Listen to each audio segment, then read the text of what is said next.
And I laughed and I said, I was 45, 50 before I asked that question. I don't know what I want to be when I grow up. And it goes back to what you pointed out too, is it is really about our thoughts. And I'm the only one that's stopping myself from taking my turn. And so that was a real big wake up call. Welcome back to the Sunshine Cafe. We are pouring positive back into the world and elevating how you lead life with faith-aligned conversations. So let's dive in.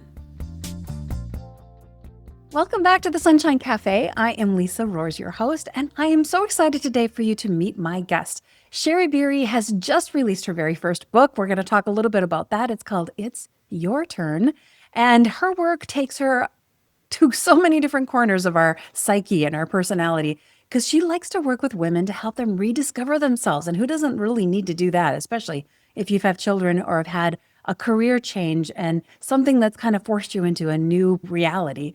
So she likes to help people reprioritize themselves and to put their well-being ahead of everybody else's for just a moment and to step into a life that has some greater clarity and purpose. You're going to love Shari. She just brings a mix of wisdom and warmth and real life experience that makes her message relatable and inspiring. So with no further ado, Shari Biery, welcome to the show. Thank you, Lisa. It's such a great time to be with you and your listeners.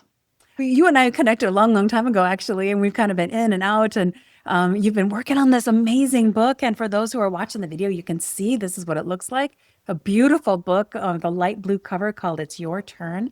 And we're definitely going to dive into that. I know that was a labor of love in many, many respects.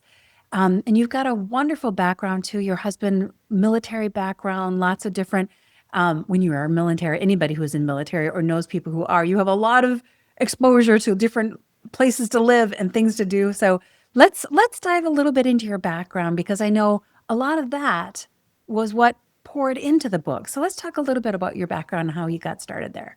Yeah. So my husband, John, and I met in high school, and from there we were high school sweethearts, and he wanted to do kind of some post education as far as that goes and ended up joining the Navy. And at the time I was a respiratory therapist, and we just were off, two little country kids from Ohio, off to see the world. And that led us on a path of being in the military for 20 years. He served, and we had 2 kids and 10 duty stations. And I had a very curvy employment history, being able to be employed and not being employed from all the moves and all of the things that go along with being a military spouse. But it really became kind of front and center when he retired from the military. He handed me the American flag and said, "Now it's your turn." And that's really where the title of the book came.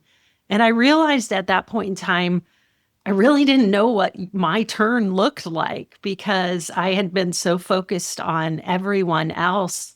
I really, just like a lot of women in midlife, go, now what? What about me?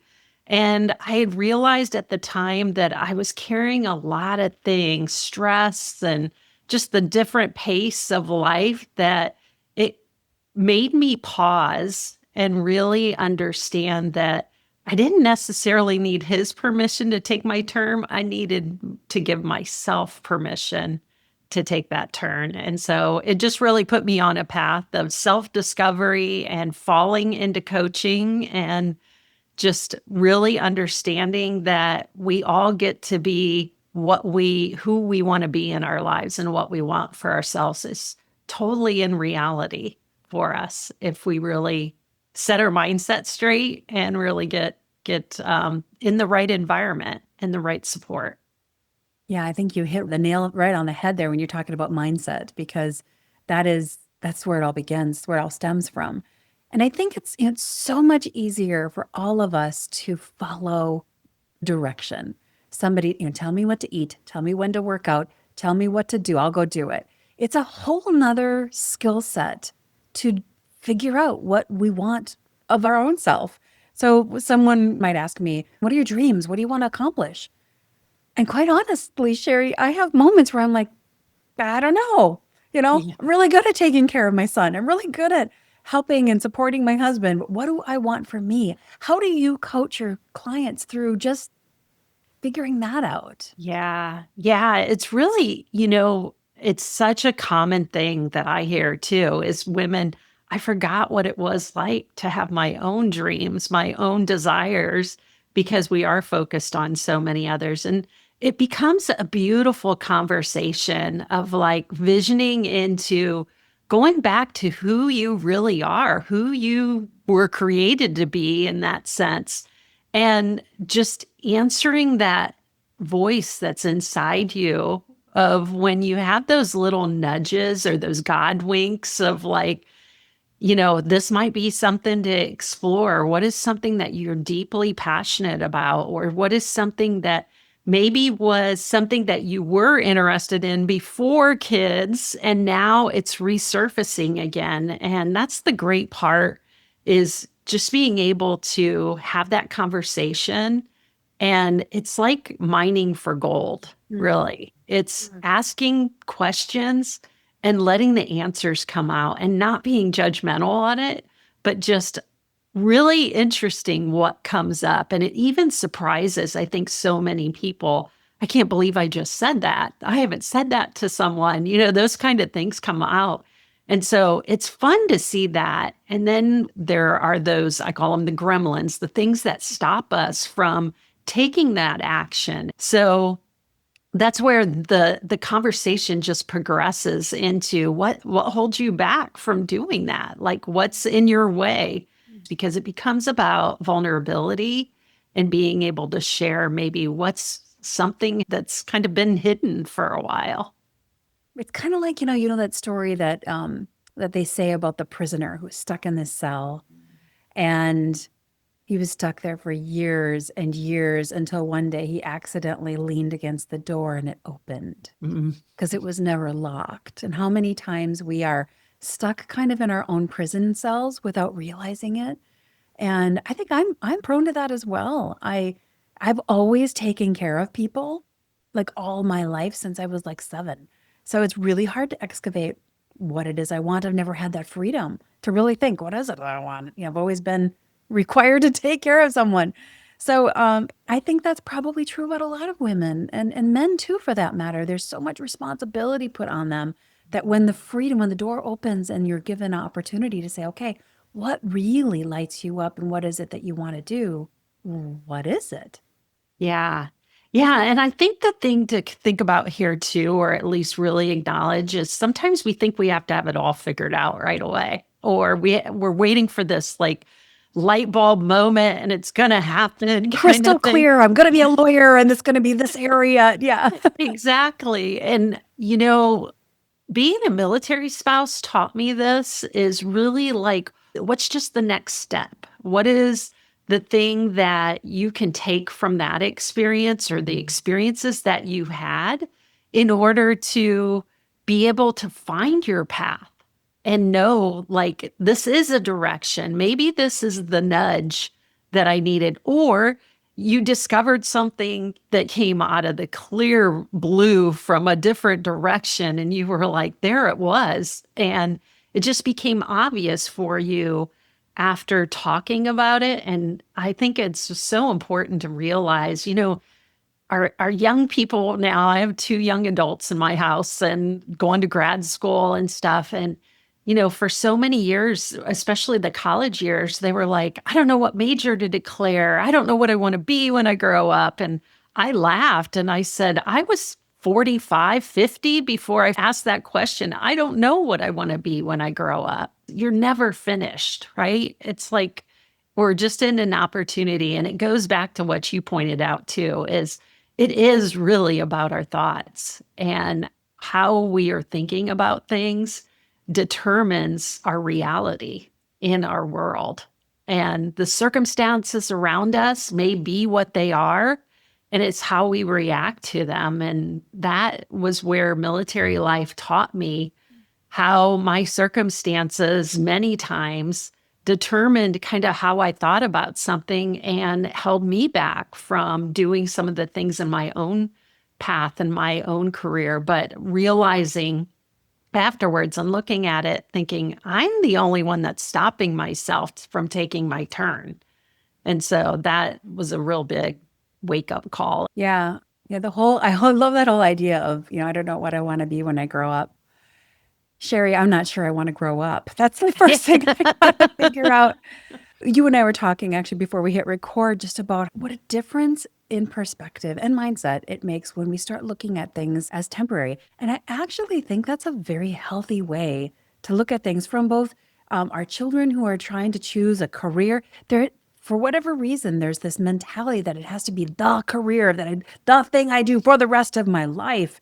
And we all know who have been through multiple career changes, it's not, right? Yeah, it kind of ebbs and flows, and one thing takes you to another. But even just choosing what dreams to pursue, they don't have to be the forever dream. It could be Mm. just the next chapter dream.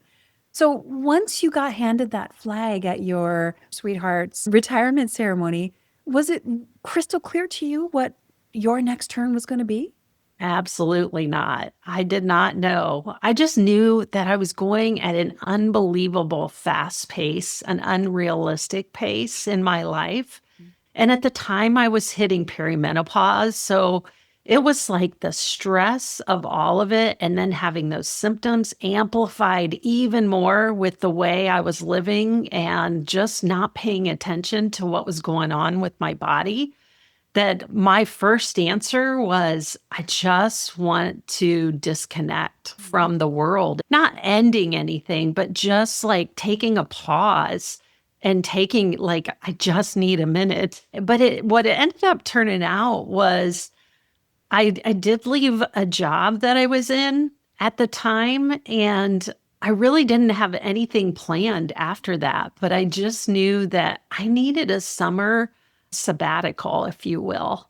And it was the right answer for me. I know it's not always the answer for everybody, but it turned out it ended up being kind of what we both needed, especially after military life. And I think we need seasons of pause. And so for me, that was the first step, was pausing and really looking at what was important to me in my life, what was my priorities. It was reestablishing some boundaries. And then when the kids got settled back to school and John got into his new job in his civilian life, it was kind of like, okay, now what's there for me? And I had not been unemployed in basically ever, other than between our moves. And so work was always part of my life. And so it felt really weird, but I had looked at this job ad and it was for a health educator. And I really loved always being a respiratory therapist because it was really about teaching people about their signals and their cues into what could help their respiratory diseases and how they could live better. And it was really kind of through that I thought, I don't know what this job is, but in the job ad, it said, must become a nationally board certified health and wellness coach. And I thought, what is this? I've been in the healthcare field for over 20 years. I don't know what this is. And when I started down that path, it was just a question. What is this? That led me to join a health coaching program that became a life coaching program that became the national board certification. So it just was like, keep taking that next best step, and that love of learning came through that. And so when I went through it myself as really my own first client and working with other coaches, I was like, this is what everybody needs. Like, it answered so many questions for me. And that's where the holistic part of coaching really came through. It wasn't just about health. It was about career. It was about emotional. It was about mental thoughts. It was spiritual health, and really looking at all of those from that perspective, it made so much sense. So that's kind of a really long answer, but it really goes to show that once you just take that first step, it leads to other steps in the Right. whole process, and we don't have to have it all figured out. Exactly. You're just peeling that layer of onion. So all you can see is that outer layer. So that's the step you take. And then when you peel that back, then you find another layer. Oh, I didn't even know that was there. And then you peel back another layer. Curious, how long were you on pause, or how much time did you give yourself for that sabbatical? It was more like 6 months Okay. for me. Military life really dictates everything in your life.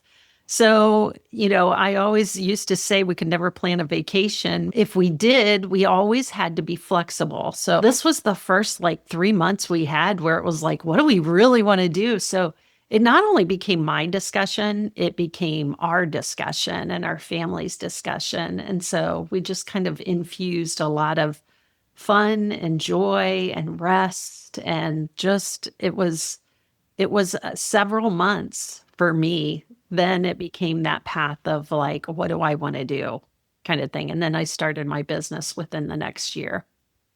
Well, you had a lifetime, so to speak, of interruptions that weren't under your control. You were probably the ones always buying that trip insurance just in case if the Yes. deployment came or something came up, right? And so Yeah. what, yeah, what a difference to be able to shift that and know that, no, I can make a plan and I can know that it's going to happen, at least, with as much control as we have over anything in life, I suppose. But I can see why Yeah. you needed some time to really just ease into that and let your whole person Yeah. readapt to that kind of freedom. Yeah. Yeah. It really was a reset for my nervous system, all of our Okay. nervous systems, because we weren't in that hyper state of awareness of like, when is he going to be deployed? When's our next move? Is the school going to work? Like, we were always planning in that operational tempo we so much of the military community goes under is something that I don't think we correlate it to the health and wellness of our, not only our service members, but the spouses and the Yeah. family members. So it just goes to show that when somebody goes through something or they're in a stressful situation, and I'm sure maybe your listeners, they have that family member in their household who has that stressful job, and how much of that job infuses into your life, and it can really take over. And the part where you get to step back and say, where do I have a choice in this? What Mhm. is something I can do for myself? Mhm. And sometimes that we have to start with small steps, because what we really want is big change. But at the same time, it takes small little steps. And I find that that's like the best approach, is just taking the next best step. Yeah, because that momentum also is really encouraging and inspiring when you can see that you're making changes. I know this word holistic is thrown out there so much, it's a little bit losing its power in a way, but it's so true that we can't be our best worker if our health is compromised. And you can't be your best parent, mother, father, sister, brother, if your health is compromised.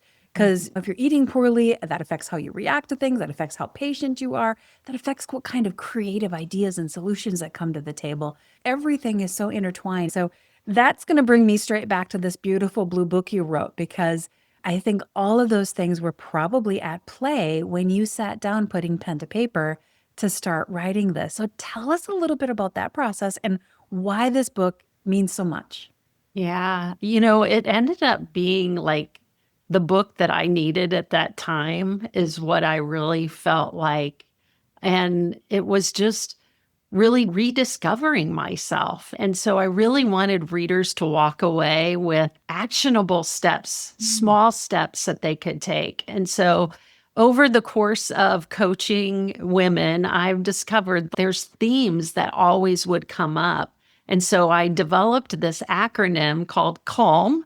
And this was the thing when I would ask, we would do vision sessions with women, kind of just starting. I would say, what do you want to feel in your life? That was one of the powerful questions that we ask. And they would always say, I want more calm. I want more peace. I want more joy.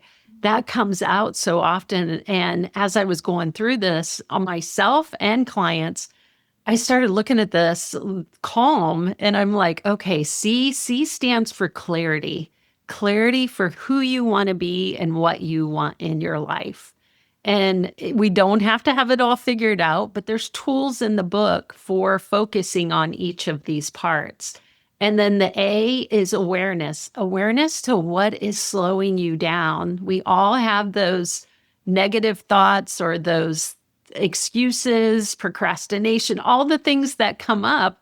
And what do we start doing a lot of times? We start blaming ourselves. And the thing is, it's our thoughts that are starting it. So if we say, I don't have time, we really have to look at what is your time being spent on? What is your priorities? Because if we open our calendar, all of us, we can look and see what is our priority here. Yeah. And so that's just one example of that. And then the L is learning to listen to your body. And it goes back to that stress response of what do I need right now? So many questions, especially in the health and wellness. There's a lot of influencers out there. Eat this food, don't eat that food, do this diet, do this movement, don't wear the weighted vest, wear the weighted vest. Like, it's all like, what do we do? Yeah. And what I really want to just bring the reader back to is learning how to listen and trust your body again, because your body's giving you signals Mm. and it's telling you what you need. And it's just getting those right questions. And so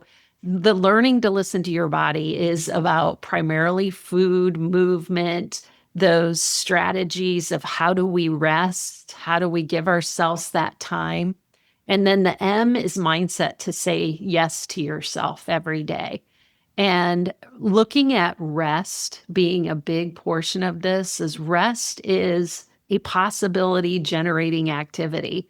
When we are rested, there's a lot more that comes from that. Just as you were saying, it's the ripple that happens in our lives. And what is the thing that's stopping us from it? So, there's a lot of story in it, there's a lot of actionable steps to it. And I really created the book to be like a cookbook. So it's like when you need certain things in your life, you're thinking, I need more time, or I need to know, like, how do I do this movement thing with making it more joyful and not just like, I got to get to the gym. You could pull it off the shelf and just read a part of it.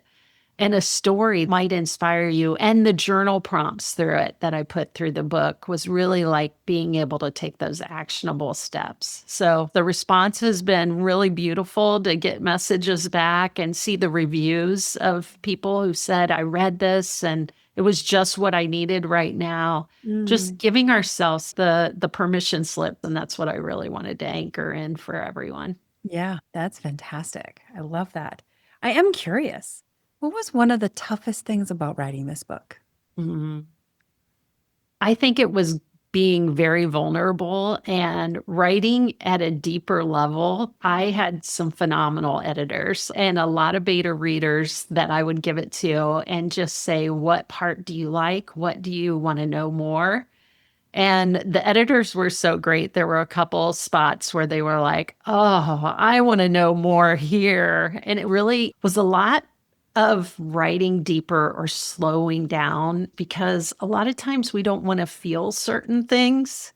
And that was what was coming up for me. It did bring a lot of things back, good and not so great stuff, but a lot of awareness of how that impacted what was going on in our lives at that time and how it had influenced me is looking at that to see, gosh, this is something to just get readers to think what's influencing me in my life. So think it's the emotional piece. It was very cathartic to write. Mm. I had never had this on my bucket list to write a book. I really just, it came from somebody asking me, do you have a book in you? And I'm like, I don't think so. Never thought about it. And they were Yeah. like, do you have something that you could share that would be a wisdom and knowledge for someone else? And at the time, I was looking for a resource for it. And Mm. so this is just like a library of things that I learned along the way. And now that have been so beautifully passed along to clients and readers who are just taking the one small step. Yeah. That is such a profound answer, much more than I actually expected. Sorry. No, that's so good. And here's why I think it's so good, because I want to pass that along to anyone listening. And if you should decide to pick up Shari's book, it's called again, It's Your Turn. Don't just fly through it. Don't just let yourself, oh, yeah, I know how to answer that. Yeah, this is what's holding me back. Yeah, I know that. You know that. It's so easy, especially us doers. I'll put myself in that category, that I'm such a doer that when someone throws at, well, maybe you're too stressed. No, I'm not too stressed. No, I know how to breathe. No, I know how to do this. I tend to just dismiss them so quickly. And your answer to really writing deeper and letting a little bit of space fill my mind and letting myself excavate more of what's underneath there is probably a great journey to go on. Yeah. It's very, like I said, cathartic, healing. It's affirming because, it's one of those things of being seen and being heard. And actually, I was reading these in posts of military spouses saying, does anybody else feel like they aren't living in their own body anymore? Going through different midlife changes. And, I don't even recognize myself in the mirror. So I think that's the thing. It's like we think we're so alone when we're going through things.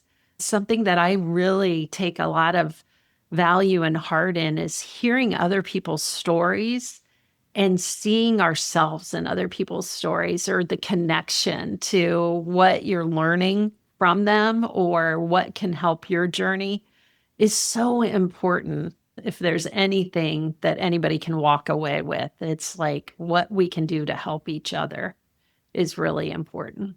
Yeah, it is so true. That's actually one of the foundational things that we have here about life at the Sunshine Cafe is all of these stories and how similar we all at the very core of who we are as human beings. There's so much we can learn from each other and we can be encouraged. And I personally am encouraged by the story that you have shared with us today and the journey that you've been on. And I have gone through some of your book already, but I'm going to dive in a little deeper and learn a little more.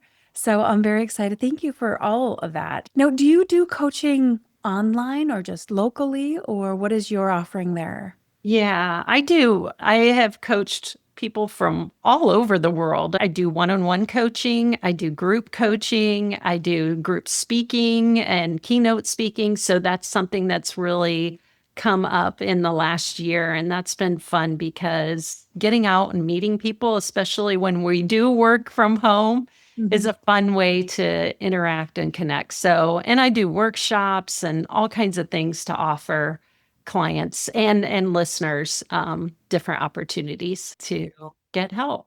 Great, great, great. Well, your book, this is available on Amazon, I assume, yes?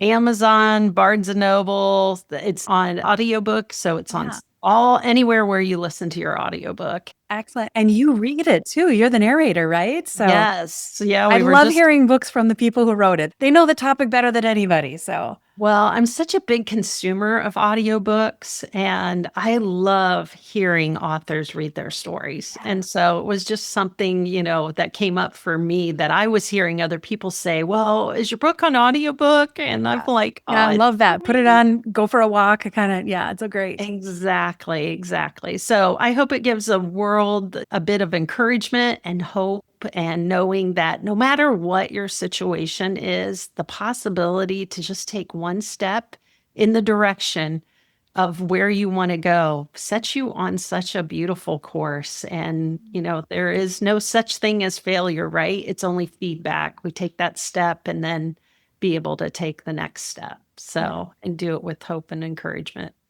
Well, that was so well said. I was just going to ask you if there's anything else you want to share, and that just sounds like the most beautiful way to wrap up our conversation. I will remind people that we'll put a link to the book in the show notes here. So if you want to jump out and grab that book, please do that. And I'll put a link to Shari's offerings as well. If you decide you want to join in one of her group sessions or one of her one-on-one coaching sessions, I'll make sure that all of that's there as well.